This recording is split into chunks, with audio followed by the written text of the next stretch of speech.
இந்தியாவின் தரவுகளும் விவசாயிகளின் நலன்களும் தாரை வார்க்கப்பட்டதாக மக்களவை எதிர்க்கட்சித் தலைவர் ராகுல் காந்தி குற்றம் சாட்டியிருந்த நிலையில் மத்திய நிதியமைச்சர் நிர்மலா சீதாராமன் பதிலடி கொடுத்துள்ளார்.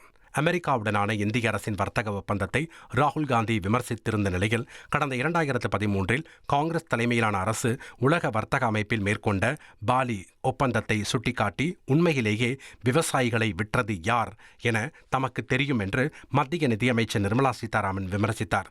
மேலும் முந்தைய காங்கிரஸ் அரசு பாகிஸ்தானுடனான உறவில் இந்தியாவின் இறையாண்மையை நீர்த்துப் போகச் செய்ததாக எகிப்தின் ஷர்ம் எல் ஷேக் என்ற இடத்தில் நடந்த மாநாட்டில் வெளியிடப்பட்ட ஒரு அதிகாரப்பூர்வ அறிக்கையை அவர் சுட்டிக்காட்டினார்.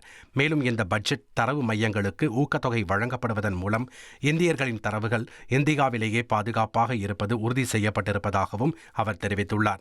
மேலும் காங்கிரஸ் ஆட்சியில் இரட்டை இலக்கத்தில் இருந்த உணவு பணவீக்கம் தற்போது 2% கீழ் குறைக்கப்பட்டுள்ளதாகவும் உணவு பதப்படுத்துதல் துறைக்கு 4064 கோடி ரூபாயும் உயர் மதிப்புள்ள விவசாயத்திற்கு 350 கோடி ரூபாயும் ஒதுக்கப்பட்டுள்ளதாக அவர் குறிப்பிட்டார்.